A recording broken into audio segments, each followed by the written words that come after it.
Hello everyone. In this video, I will be explaining you how to use QPython 3L app for writing Python programs in mobile phone.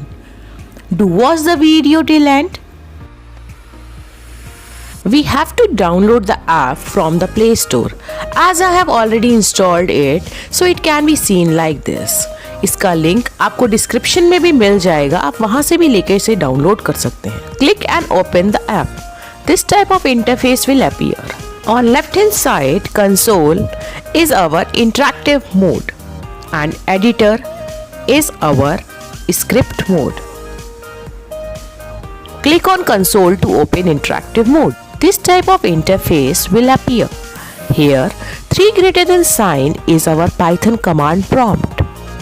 Now before moving on, let us see what is interactive mode. In interactive mode, the instructions are executed line by line, giving the output. They are basically used for testing small lines of code.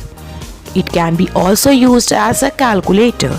The one and very important thing is we cannot edit or save lines of code that we have written in interactive mode. चलिए देखते हैं अब इसमें काम कैसे करेंगे. ये जो हमारा कमांड प्रॉम्प्ट दिख रहा है हमें, यहाँ पे हम कुछ भी लिखकर उसे प्रिंट करवा सकते हैं. जैसे कि मैंने नंबर में लिखा 10, 12.8. मुझे कोई भी स्ट्रिंग प्रिंट करानी है तो मुझे एक बात का ध्यान रखना है, या तो मैं उसे डबल कोट्स या सिंगल कोट्स के अंदर लिखूंगी. अगर नहीं लिखती हूँ तो मेरा सिस्टम एरर देगा. यहाँ पे मैंने हेलो वर्ल्ड लिखा है, जिसे मैंने डबल कोट्स में इनक्लोज किया है. अभी जैसे ही मैं यहाँ पे एंटर की प्रेस करूंगी, ये मेरा मैसेज की तरह से प्रिंट हो जाएगा. मैं आइडियली को कैलकुलेटर की तरह से भी यूज कर सकती हूँ. अगर मुझे नया स्क्रीन ओपन करना है, नई फाइल ओपन करनी है, तो उसके लिए मैं यहाँ पे न्यू दिया हुआ है टॉप लेफ्ट में, उस पर प्रेस करके एक न्यू इंटरफेस ओपन कर सकती हूँ. Now let us see how does it work. यहाँ पे मेरे को जो भी कैलकुलेशन करनी है वो मैंने लिख दी. जैसे मुझे 10 + 20 करना है, तो मैंने जैसे ही 10 + 20 करा, एंटर प्रेस किया, यहाँ पे देखिए मुझे 30 नज़र आ गया. इसके बाद जैसे मुझे डिवीजन करना है, मैंने 45 / 5 लिखा, एंटर प्रेस किया, मुझे आंसर नज़र आ गया. हम इसमें एक्सप्रेशंस भी सॉल्व कर सकते हैं. एक्सप्रेशन सॉल्व करने के लिए ये बॉडमास रूल फॉलो करता है.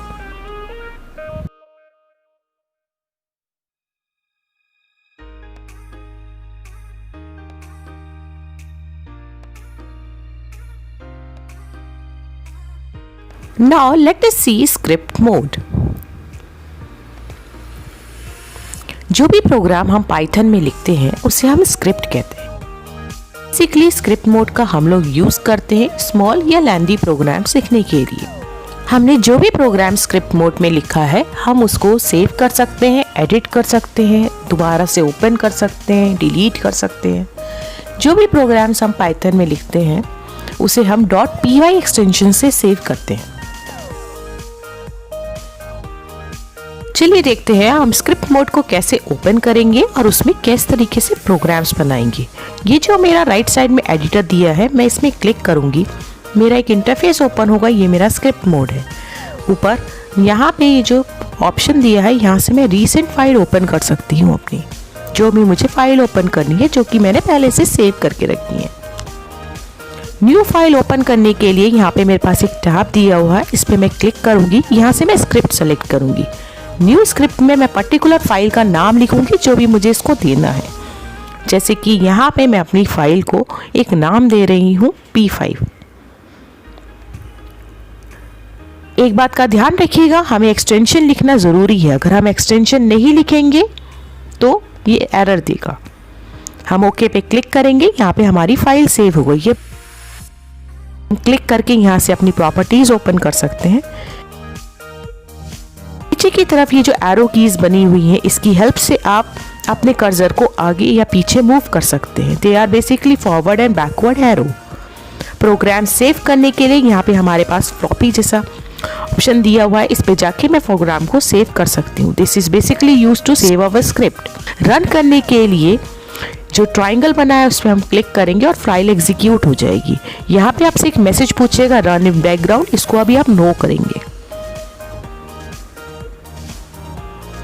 सेव एज का ऑप्शन होता है हमारे पास, हम अपनी फाइल को किसी और नाम से भी सेव कर सकते हैं. Now let us see how to write and execute program in script mode. This is our script mode. We have already saved the file with the name P5. Now we have taken a variable A and assigned a value 10. A variable is basically a named location in which we are storing values. We have taken another variable named B and stored 26 in B. Here is equal to sign is our assignment operator which is assigning 26 into B. We have taken another variable C and assigned the sum of two numbers in that variable.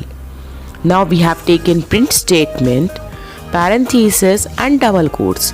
हम यहाँ पे double quotes में जो भी लिखेंगे वो हमारा as a message print होगा.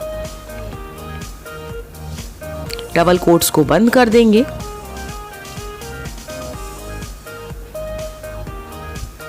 Then we will close double quotes, comma and the variable in which we have assigned the value. जैसे यहाँ पे मैंने C में असाइन करी थी वैल्यू, मैंने वो ली. फाइल को सेव किया फ्लॉपी पे क्लिक करके, रन किया ट्राइंगल पे क्लिक करके. यहाँ पे देखिए मेरा आपको आंसर दिखा रहा है the sum of two numbers is 36. Enter को प्रेस करके हम वापस अपने इंटरफेस पे चले जाएंगे. So this were all about creating programs in CubePython 3L app in Android phone. In this way we can also create control structures, looping statements. Hope you have liked the video. Thank you everyone.